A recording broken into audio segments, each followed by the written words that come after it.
కోస్తా జిల్లాలను వణికించిన మోంతా తుఫాను సాగు రంగానికి తీవ్ర నష్టాన్ని కలిగించింది. తుఫాను దాటికి పంటలు చివరి దశలో నేలకొరిగాయి. వాణిజ్య పంటగా అధిక విస్తీర్ణంలో సాగైన పత్తి తెలంగాణ ప్రాంతంలో తీతల దశలోనూ, ఆంధ్రప్రదేశ్లో 100 నుంచి 120 రోజుల దశలోనూ ఉంది. ఈ దశలో కాయలు పగిలి వర్షానికి దూది నాణ్యత దెబ్బతింది.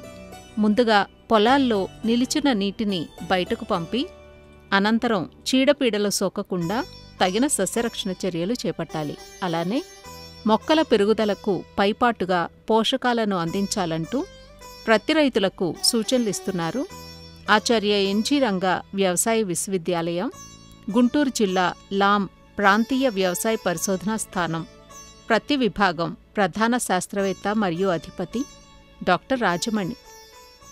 మోంతా తుఫాన్ కారణంగా మన రాష్ట్రంలో చాలా ఎక్కువ వర్షపాతం మనకి నమోదవటం జరిగింది. అంతేకాకుండా మనకి అక్టోబర్ నెలలో కూడా ఎక్కువ వర్షపాతం నమోదవటం, దానికి తోడయ్యి సైక్లోనిక్ రెయిన్స్ ఎక్కువగా రావటం వలన ముఖ్యంగా ప్రతి పంట గుంటూరు జిల్లా, ప్రకాశం జిల్లా, ఎన్టీఆర్ జిల్లా, దాదాపు రాష్ట్రంలో ఉన్న మన కోస్టల్ ఏరియాలో ఉన్న అన్ని జిల్లాల్లో కూడా డ్యామేజ్ చేయడం జరిగింది. ఇక్కడ మనం ముఖ్యంగా రైతు సోదరులందరూ గమనించాల్సింది ఏంటంటే ప్రతి 90 నుంచి 120 రోజుల దశలో ఉంది.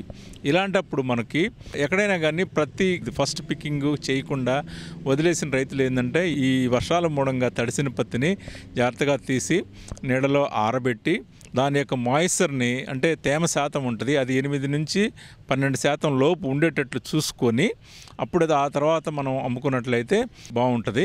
తడిసిన పత్తి కొంతమటుకి కొన్ని చోట్లయితే జర్మినేషన్ రావడం కూడా జరిగింది. అలాగే వీటిని ఏంటంటే మనకి ఈ మార్కెట్లో తక్కువ ధర రావడానికి అవకాశం ఉందన్నమాట. ఇప్పుడున్న పరిస్థితుల్లో మనకి ముందుగా నీళ్లు కనుక ఎక్కడ నిలిచి ఉంటే ముందుగా వాటిని బయటికి తీసుకోవడం చేసుకోవాలి. బాగా ప్రతి పెరిగింది కాబట్టి మనం పాయలు కనుక తీసుకున్నట్లయితే గాలి తోలి, సూర్యరశ్మి తగిలి ఇంకా మనకి ఇతరత్ర తెగుళ్ళు రాకుండా ఉండటానికి అవకాశం ఉందన్నమాట.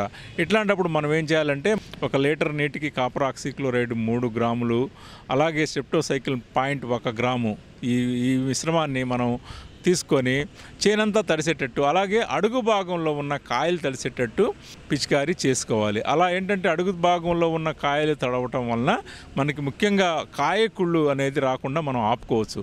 ఇది చేసిన తర్వాత మళ్ళీ వెంటనే 5 నుంచి 7 రోజుల వ్యవధిలోనే మనం 1 వారం రోజుల వ్యవధిలోనే ప్రొపకొనజోల్ అనే మందును కూడా మనం ఒక మిల్లీలీటర్ 1 లీటర్ నీటితో కలిపి పిచికారీ చేసుకోవాలి. ఎందుకంటే ఈ అధిక వర్షాలు పడిన తర్వాత మనకి ఎక్కువగా కాయకుళ్ళు తెగులు, అలాగే ఆకుల మీద మచ్చలు, శిలీంధ్రాలు వచ్చే అవకాశం ఉంది, ఎక్కువగా ఉంది. కాబట్టి మనం ఆ విధంగా చేసుకోవాలి. దీంతో పాటు కూడా చాలామంది రైతు సోదరులు 3 దఫాలు వేయాల్సిన ఎరువులన్నీ వేసేసారనమాట.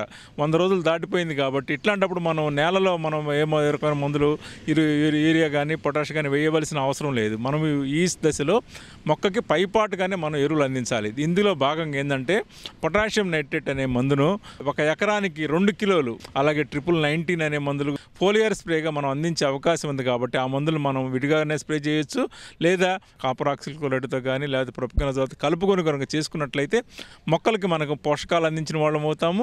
అలాగే శిలీంధ్రాలతో పాటు మనం కూడా ఇతర తెగులు రాకుండా మనం నివారించుకోవచ్చు అనమాట.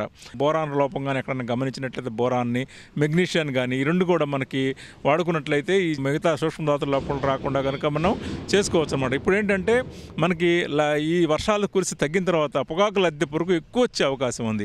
జల్లెడాకులు లాంటివి ఏమైనా ఉన్నట్లయితే అవి తీసేసుకొని వాటి మీద వెనకాల గుడ్ల సముదాయం ఉంటుంది, అలాగే లేత పురుగులు కూడా ఉంటాయి అన్నమాట. వీటిని తీసుకొని నాశనం చేసుకోవాలి. దాని నివారణ భాగంగా నవాలిరాన్ అనే మందుని 1 mlని 1 లీటర్తో కలిపి పిచికారీ చేసుకున్నట్లయితే మనం సమర్థవంతంగా దాన్ని నివారించుకోవచ్చు. వర్షాలు ఎక్కువ పడ్డాయి, బాగా ఎక్కువ తేమ ఎక్కువ ఉంది కాబట్టి పైన తలలు తుంచే కార్యక్రమం కూడా చేయాలి. ఎందుకంటే 20 నుంచి 22 నోడ్స్ అంటే కణుపులు దాటిన తర్వాత మనం తలలు తుంచుకున్నట్లయితే ఇంకా ఫర్దర్గా మనకి చెట్టు పెరగకుండా శాఖీయ కొమ్మలకి మనకు విస్తరించి కాయలు కూడా లావుగా వచ్చే అవకాశం ఉంది. పింక్ బోల్వామ్ను కూడా మనం దృష్టిలో పెట్టుకొని పింక్ బోల్వామ్ను కూడా మనం కనుక మేనేజ్మెంట్ కనుక చేసుకున్నట్లయితే మంచి దిగుబడి తీసుకోవడానికి అవకాశం ఉంది. ఉంది. అధిక వర్షాల వల్ల ఏం జరిగిందంటే పూత రాలటం, అలాగే లేత పిందెలు అంటే పిందె ఏర్పడిన 10 రోజుల్లోపు పిందెలు కూడా రాలిపోవడం జరుగుతుంది. ఎందుకంటే భూమిలో కనుక ఎక్కువ తేమ ఉన్నప్పుడు మనకి ఆక్సిజన్ సరిగ్గా అందక మొక్క తనంతట తనే కొన్ని పుష్పించే భాగాలని లేకపోతే లేత మొగ్గల్ని తీసేసుకుంటుంది అనమాట. ఇట్లాంటి పరిస్థితుల్లో మనకేంటంటే కాటన్లో ఉన్న గొప్పతనం ఏంటంటే దానికి కాంపెన్సేషన్ మెకానిజం ఉంది. ఒకవేళ పోయినా కానీ మళ్ళీ తిరిగి అది కొత్తగా పువ్వులని లేకపోతే కాయల్ని ఉత్పత్తి చేసే సామర్థ్యం ఉంది. కాబట్టి వాటిని మనం తిరిగి పొందుకోవడానికి మనం ఏంటంటే పైపాటుగా మనకి ఎన్పికే 319 కానీ 317 కానీ మల్టీకే కానీ దీంతో పాటు ప్లానోఫిక్స్ అనే మందు ఉంది. అంటే naphthalene acetic acid 0.25 ml growth regulator అనమాట. అందువల్ల ఏంటంటే ఎక్కువ డోసులు వాడకుండా 4 లీటర్ల నీటికి 1 ml కలుపుకొని పిచికారీ చేసుకున్నట్లయితే ఫర్దర్గా మనం ఏతువైన పూత రాలటం కానీ పిందె రాలటం కానీ ఆపుకోవచ్చు. దాంతోపాటు ఈ నాఫ్థలిన్ ఎసిటిక్ యాసిడ్ వల్ల ఏంటంటే మనకి ఇంకా పూలు ఎక్కువ రావడానికి, తర్వాత కాయలు రావడానికి అవకాశం ఉంది. కాబట్టి రైతు సోదరులు కూడా తద్వారా మనకి ఎక్కువ దిగుబడి పొందే అవకాశం ఉంది.